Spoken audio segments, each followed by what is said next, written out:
विधायक ऋतु बनावत की गाड़ी का एक्सीडेंट हुआ है। अवैध वाहन ने मारी है विधायक की गाड़ी को टक्कर। हादसे में विधायक ऋतु बनावत पूरी तरह सुरक्षित हैं। ऋतु बनावत की गाड़ी पर आया मामूली डेंट। जयपुर से भरतपुर जा रही थी विधायक ऋतु बनावत। विधायक ने आईजी जयपुर रेंज राहुल प्रकाश से बात की है। तो बड़ी खबर आपको दौसा से दे रहे हैं, जहां पर हादसे में विधायक ऋतु बनावत पूरी तरह सुरक्षित बताई जा रही है। मामूली सा डेंट आया है और फिलहाल वो पूरी तरह से सुरक्षित हैं। अवैध वाहन ने टक्कर मारी है गाड़ी पर, यह जानकारी सामने आ रही है। बयाना विधायक ऋतु बनावत की गाड़ी का एक्सीडेंट हुआ है, लेकिन विधायक पूरी तरह से सुरक्षित हैं। अवैध वाहन ने मारी है विधायक की गाड़ी को टक्कर, पूरी तरह सुरक्षित है, हल्के डेंट आए हैं।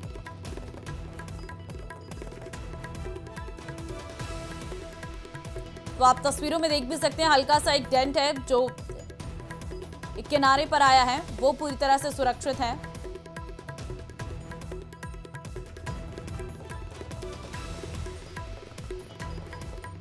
विधायक ने आईजी जयपुर रेंज राहुल प्रकाश से बात की है। ये तो गनीमत रही कि यह हादसा बड़ा नहीं हुआ। अवैध वाहन ने मारी है विधायक की गाड़ी को टक्कर।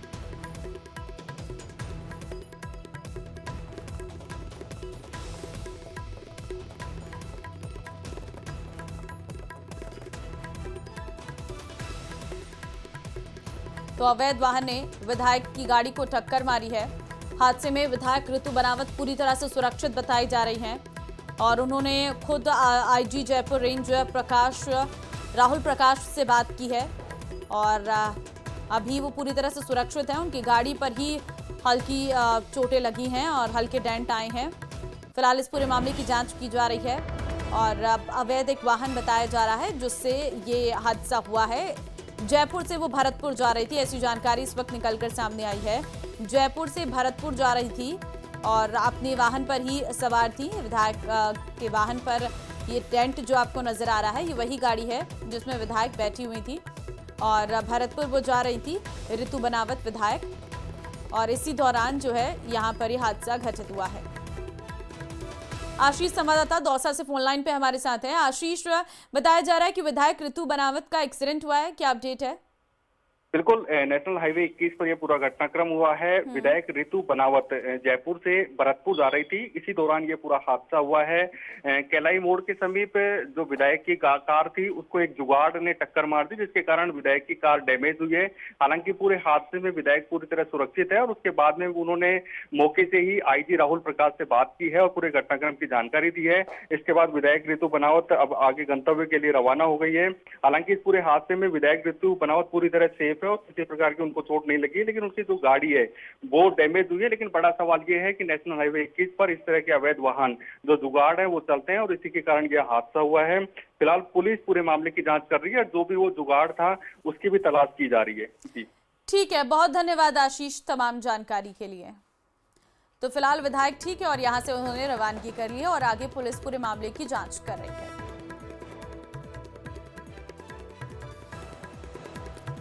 खांसी के सिरप से जुड़ी बड़ी खबर आ रही है सामने, जहां बड़ा दावा किया जा रहा है कि भरतपुर और सीकर में 2 बच्चों की मौत सिरप पीने से नहीं हुई थी।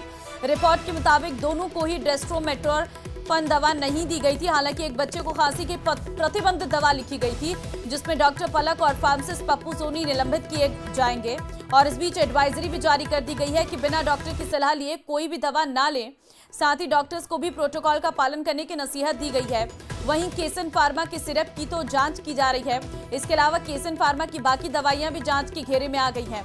बता दें कि जांच टीम ने डेस्ट्रोमेटोरफन हाइड्रोब्रोमाइड के सैंपल लिए थे और गौर करने वाली बात यह है कि RMSCL ने कंपनी के 22 सैंपल जांच के लिए भेजे हैं। तो देखिए, इस पूरे मामले पर जांच की बात कही जा रही है, लेकिन यह भी सामने आया है कि 2 बच्चों की मौत सिरप से नहीं हुई थी और दोनों को ही ये दवा नहीं लिखी गई थी, जिसका नाम बार बार आ रहा है। जिस सिरप का जिक्र बार बार की जा रही है, ये है वो सिरप, लेकिन इस सिरप को रिकमेंड नहीं किया गया था। परिजनों का दावा है कि मृतक बच्चे के बड़े भाई को सिरप नहीं दी गई, इसलिए वो ठीक है, और जिसको सिरप दी गई वो उसकी जान चली गई। मृतक का बड़ा भाई बच गया क्योंकि उसको ये सिरप नहीं दी गई थी।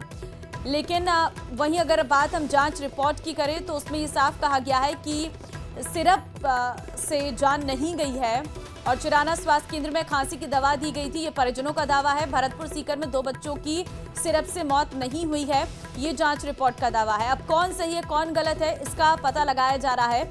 इस खांसी की दवा की मौत का सच क्या है ये जानने के लिए पूरी टीमें लगातार लगी हुई हैं। घर में रखी दवा पीने से बच्चों की मौत हुई है, ये जांच रिपोर्ट में दावा किया गया है। डेक्स्ट्रोमेटोर्फन सिरप बैच की झुंझुनू में सप्लाई नहीं है, ये भी जानकारी सामने आ रही है। भरतपुर सीकर में 2 बच्चों की मौत सिरप से नहीं हुई है, ये अब तक की जांच रिपोर्ट में सामने आया है। बाकी अभी जांच चल रही है और जिस दवा का जिक्र बार बार किया जा रहा है उस सिरप को जांच के लिए भेजा गया है। 20 सैंपल्स बताए जा रहे हैं अभी तक लिए गए हैं। और देखिए इसी सिरप विवाद पर अब हनुमान बेनीवाल ने भी अपना बड़ा बयान दे दिया है। यहां पर हनुमान बेनीवाल ने स्वास्थ्य मंत्री पर तंज कसा है और कहा है कि उन्हें 1 घंटे बाद कुछ याद नहीं रहता। साथ ही कहा है कि एसओजी से मामले की जांच करवाने की मांग उनके द्वारा रखी गई है। तो देखिए स्वास्थ्य मंत्री गजेंद्र सिंह पर वो तंज कसते हुए नजर आ रहे हैं। आपको बता दें उनकी तरफ से यहाँ पे साफ कह दिया गया है कि स्वास्थ्य मंत्री को कुछ याद नहीं रहता, 1 घंटे बाद का कुछ याद नहीं रहता। हनुमान बेनीवाल कहते नजर आ रहे हैं एसओजी से मामले की जांच करने की बात उनके द्वारा रखी गई है। फिलहाल अब यह मामला तूल पकड़ता नजर आ रहा है। जो सिरप आती है वो प्रतिबंधित कंपनी की दवा पिला दी, इससे सीकर में बच्चे की डेथ हो गई। धौलपुर, बांसवाड़ा, जोधपुर, वहाँ भी सीरियस है बच्चे। डॉक्टर कितने बच्चों को पिलाई गई, सैकड़ों बच्चों को, और डॉक्टर बेहोश हो गए। स्वास्थ्य मंत्री हमारे नागौर से आते हैं, लेकिन 1 घंटे बाद क्या कहते हैं उनको खुद ही याद नहीं रहता, भूल जाते हैं वो लोग। तो मेरा ये था कि इस मामले की एसओजी जांच करे, उन लोगों को गिरफ्तार करे, दोबारा ऐसी घटनाओं की पुनरावृत्ति नहीं हो। बस हम भी एक पार्टी की तरफ से बयान चलाएंगे कि ऐसी फर्जी कंपनियां, फैक्ट्रियां या जो भी दुकानें हैं जिनको ड्रग लाइसेंस जारी हो गए उनको चिन्हित करके उनको हम खुद बंद कराएंगे। आवश्यकता पड़ी तो खुद हमारे कार्यकर्ता जाएंगे और उनका ताला लगाते हैं। राजस्थान के 2 बदमाश नई दिल्ली में गिरफ्तार किए गए हैं। बड़ी खबर आपको दे रहे हैं, दोनों शूटर रोहित गोदारा गैंग के सदस्य बताए जा रहे हैं। दिल्ली पुलिस की स्पेशल सेल ने 2 शूटरों को गिरफ्तार किया है। श्रीगंगानगर निवासी आकाश राजपूत, भरतपुर निवासी महिपाल गिरफ्तार। काप सहेटा इलाके में एनकाउंटर के बाद दोनों को गिरफ्तार किया गया। अपहरण और फिरौती के मामले में दोनों की गिरफ्तारी हुई है। बड़ी जानकारी इस वक्त आपको हम दे रहे हैं, जहां पर 2 बड़े कुख्यात पकड़े गए हैं। अपहरण और फिरौती के मामले में दोनों की गिरफ्तारी हुई है। तस्वीरें भी इस वक्त हम आपको दिखा रहे हैं। दिल्ली पुलिस की स्पेशल सेल ने ये बड़ी कार्रवाई की है। आपको जानकारी इस वक्त हम दे रहे हैं, जहां पर राजस्थान के 2 बदमाश नई दिल्ली से गिरफ्तार किए गए हैं। नई दिल्ली में इन दोनों की गिरफ्तारी हुई है और दोनों शूटर रोहित गोदारा गैंग के सदस्य हैं। दिल्ली पुलिस की स्पेशल सेल ने 2 शूटरों को गिरफ्तार किया है। श्रीगंगानगर निवासी आकाश राजपूत, भरतपुर निवासी महिपाल गिरफ्तार किए गए हैं। कापसेड़ा इलाके में एनकाउंटर के बाद दोनों को गिरफ्तार किया गया है। अपहरण फिरौती के मामले में दोनों की गिरफ्तारी यहां पर हुई है। तो दोनों की तस्वीरें भी हम आपको दिखा रहे हैं। 2 शूटरों को दबोचा है। स्पेशल सेल ने यह कार्रवाई की है। रोहित गोदारा गैंग के दोनों शूटर बताए जा रहे हैं। कापासेड़ा आपको बता दें इलाके में एनकाउंटर के बाद दोनों को गिरफ्तार किया गया है। बड़ी कार्रवाई यहां पर देखने को मिली। अपहरण और फिरौती मामले में दोनों की गिरफ्तारी हुई है। दोनों की तलाश की जा रही थी और अब दोनों की गिरफ्तारी होने के बाद इनसे पूछताछ की जाएगी। एक श्रीगंगानगर का आकाश है, दूसरा भरतपुर का महिपाल है। इन दोनों की गिरफ्तारी की गई है। अपहरण और फिरौती मामले में इन दोनों को गिरफ्तार किया गया है। तो अपहरण और फिरौती जैसी वारदातों को ये अंजाम देते थे। और झुंझुनू के उदयपुर वाटी में पुलिस ने नशे की तस्करी पर बड़ी कार्रवाई करते हुए गांजे से भरा एक कंटेनर पकड़ा है। कंटेनर से करीब 10 कुंटल गांजा बरामद हुआ है। कार्रवाई के दौरान पुलिस ने मौके से 2 तस्करों को भी हिरासत में लिया है, जिनसे पूछताछ शुरू कर दी गई है। पुलिस अधीक्षक ब्रिजेश ज्योति उपाध्याय के निर्देशन और नवलगढ़ डीएसपी के नेतृत्व में ये कार्रवाई की गई है। पुलिस को मुखबिर से ताल मंडावरा के पास एक कंटेनर में मादक पदार्थ ले जाने की सूचना मिली थी, जिसके बाद पुलिस ने नाकेबंदी कर कंटेनर को रोका। तलाशी लेने पर कंटेनर से गांजे के कट्टे बरामद हुए हैं।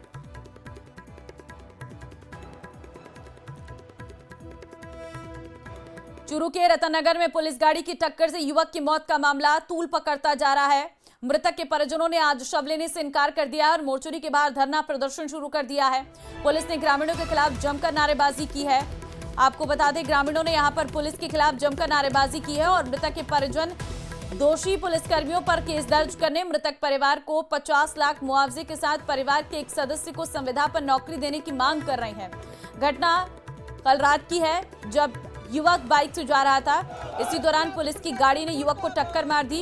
इतना ही नहीं, हादसे के बाद भी 100 मीटर तक घायल युवक को पुलिस गाड़ी घसीटते हुए ले गई है और गाड़ी में सवार महिला पुलिस अधिकारी और कांस्टेबल ने घायल को अस्पताल भी नहीं पहुंचाया। गंभीर हालत में उसे गांव के ही युवकों ने राजकीय भर्ती अस्पताल पहुंचाया, जहां चिकित्सकों ने मृत घोषित कर दिया।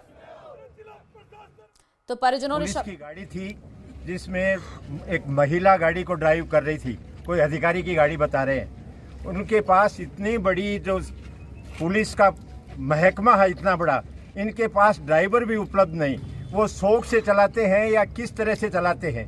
उस बच्चे को उस गाड़ी ने इस तरह से टक्कर मारी 100 मीटर तक। शायद उस समय ये अपनी गाड़ी में लाते तो जान बच सकती थी। मानवता के लिए शर्मसार करते हैं। तो हम सबकी मांगे है कि जो भी दोषी है उसके ऊपर कार्रवाई हो और कार्रवाई निर्धारित हो। कभी ये आदमी दोषी, अभी तक इन्होंने ये भी तय नहीं किया। फोन लाइन पे इस वक्त हमारे साथ है मनोज।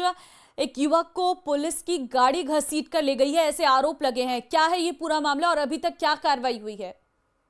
जी बिल्कुल, मैं बताना चाहूंगा कि चूरू का जो रतननगर थाना क्षेत्र के अंदर गांव है बालरा सरातुना, वहां बीती रात ये घटना हुई थी, जहां पुलिस की जो गाड़ी है उसके द्वारा बाइक सवार युवक को टक्कर मार दी गई थी। और आरोप ये लगा है कि टक्कर मारने के बाद करीब 100 मीटर तक जो पुलिस की गाड़ी है वो उस घायल युवक को घसीटते हुए ले गई। और उसके बाद भी जो गाड़ी में सवार पुलिस अधिकारी और कांस्टेबल थे, उनके द्वारा उस घायल युवक की सुध नहीं ली गई और वो वहां से सीधे ही निकल गए। उसके बाद जो घायल सड़क के ऊपर तड़पता रहा और उस घायल को गांव के ही 2 युवक है वो मोटरसाइकिल के ऊपर और चूरू के राजकीय भर्ती अस्पताल लेकर पहुंचे, जहां चिकित्सकों ने उसे मृत घोषित कर दिया। ग्रामीणों का यह भी कहना है कि यदि समय पे इसको इलाज मिलता तो हो सकता है कि इस घायल का इलाज हो पाता, ये स्थिति नहीं होती। लेकिन अब जो आक्रोशित लोग हैं उनके द्वारा अपनी मांगों के समर्थन के अंदर लगातार विरोध प्रदर्शन किया जा रहा है, लेकिन अभी तक कोई अधिकारी इनसे मुलाकात करने के लिए यहाँ पर पहुंचा है? देखिए, जो पुलिस का जाब्ता है वो यहाँ पर तैनात किया गया है। हालांकि पुलिस अधिकारी है वो अभी तक यहाँ मौके पर नहीं पहुंचे हैं। मोर्चरी के सामने जो धरना प्रदर्शन है वो ग्रामीणों और परिजनों का यहाँ लगातार जारी है। पुलिस के खिलाफ जमकर नारेबाजी यहाँ की गई है और इनकी यही मांग है कि जो मृतक है उसके परिजनों को 50 लाख रुपए दिए जाएं। जो भी दोषी अधिकारी है उसको चिन्हित करके और उसके खिलाफ मुकदमा बिल्कुल, बहुत धन्यवाद मनोज आपका तमाम जानकारी देने के लिए। और जयपुर